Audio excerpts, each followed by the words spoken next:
এই লোকটা বাইকে করে যাওয়ার সময় ময়লা একটা ডাস্টবিনে ফেলে দেয়, আর এই ময়লাটা গিয়ে সোজা একটা রাস্তার কুকুরের মাথার উপরে পড়ে। কুকুরটার মনে হচ্ছিল লোকটা হয়তো তাকে খাবার খেতে দিয়েছে। সে সময় কুকুরটা মনে করে এই লোকটাই তার মালিক। সেদিন থেকে কুকুরটা প্রতিদিন লোকটার পিছু করে, কিন্তু লোকটা কখনোই তাকে দেখে না। কিন্তু তারপরেও কুকুরটা হাল ছাড়ে না। ঝড় হোক কিংবা বৃষ্টি, সে সব সময় লোকটার দরজার সামনে বসে থাকে। এটা দেখে লোকটা অনেক বিরক্ত হয় এবং তাকে মেরে সেখান থেকে তাড়িয়ে দেয় আর দরজা আটকে দেয়। বেচারা কুকুরটা বৃষ্টিতে ভিজতে ভিজতে একটা ডাস্টবিনের পেছনে লুকিয়ে থাকে। পরের দিন সকালে সে আবারও লোকটার পিছু করতে শুরু করে। লোকটা তারপরেও কুকুরটার দিকে তেমন কোনো নজর দেয় না। এমন সময় পেছন থেকে একটা বাইক আসে আর লোকটা একটা চিৎকার শুনতে পায়। যখন লোকটা পেছনে ঘুরে তাকায় তখন সে কিছু সময় থেমে থাকে আর পেছনে ঘুরে চলে যায়। একটা রাস্তার কুকুরের জন্য কে কষ্ট পাবে, কিন্তু একটা ছোট বাচ্চা মেয়ে কান্না করতে করতে কুকুরটার দিকে তাকিয়ে থাকে। সেখানে দাঁড়িয়ে থাকা মহিলারা অ্যানিমেল কন্ট্রোলের কাছে ফোন করতে যাচ্ছিল। সে সময় সেই লোকটা তার বাইক নিয়ে এখানে আসে। সবাইকে অবাক করে দিয়ে লোকটা আহত কুকুরটাকে তুলে বাইকে করে হসপিটালে নিয়ে আসে। সৌভাগ্যক্রমে কুকুরটা বেঁচে যায়। তখন ডক্টর কুকুরটাকে তার বাসায় নিয়ে যেতে বলে। লোকটা জানায় এটা তার কুকুর নয়, সে শুধুমাত্র কুকুরটা চিকিৎসা করানোর জন্য এখানে নিয়ে এসেছে। তখন ডক্টর কুকুরটাকে কিছুদিনের জন্য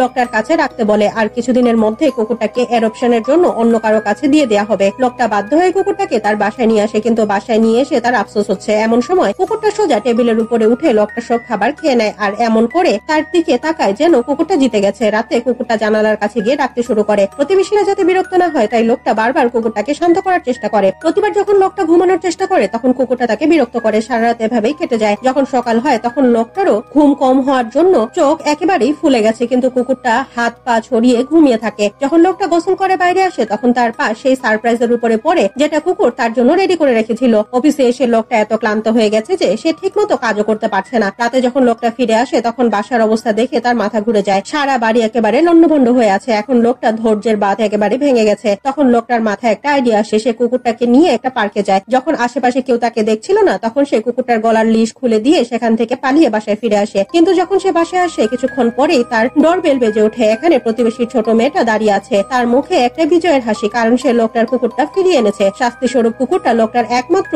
সোর্স চুরি করে নিয়ে যায় আর লোকটা একটা লুঙ্গি পরে কুকুরটার পেছনে ছুটতে শুরু করে। লোকটা এখন ত্যক্ত বিরক্ত হয়ে ডক্টরকে ফোন করে আর এই কুকুরটাকে নেওয়ার জন্য কোনো ফ্যামিলি পাওয়া গেছে কিনা সে ব্যাপারে জিজ্ঞেস করে। ডক্টর জানায় সে একটা ফ্যামিলিকে পেয়েছে। যখন লোকটা বাসায় ফিরে আসে তখন দেখে কুকুরটা সারা বাসা একেবারে লন্ডভন্ড করে দিয়েছে। এটা দেখে লোকটা মাথা গরম হয়ে যায়। যখন সে কুকুরটাকে শাস্তি দেওয়ার জন্য যায় তখন কুকুরটাকে অ্যাডপশনের জন্য একটা ফ্যামিলি আসে। তারা লোকটার বাসার এরকম অবস্থা দেখে দ্রুত এখান থেকে চলে যায়। আসলে তারা এত বিরক্ত করা কুকুর কোনোভাবেই নিতে চায় না। তারা লোকটার কোনো কথা না শুনে এখান থেকে চলে যায়। তাই সে কুকুরটাকে মারার জন্য এগিয়ে যেতে থাকে। এমন সময় হঠাৎ করে লোকটার শরীর খারাপ হয়ে যায় আর সে অজ্ঞান হয়ে নিচে পড়ে যায়। কুকুরটা এটা দেখে ভয় পেয়ে লোকটার বুকের উপরে পা দিয়ে আঁচড় কেটে তাকে জাগানোর চেষ্টা করে। প্রতিবেশীরা কুকুরের ডাক শুনে এখানে আসে এবং দ্রুত অ্যাম্বুলেন্সকে ডাকে। কুকুরটা অ্যাম্বুলেন্সের পেছনে পেছনে ছুটতে থাকে।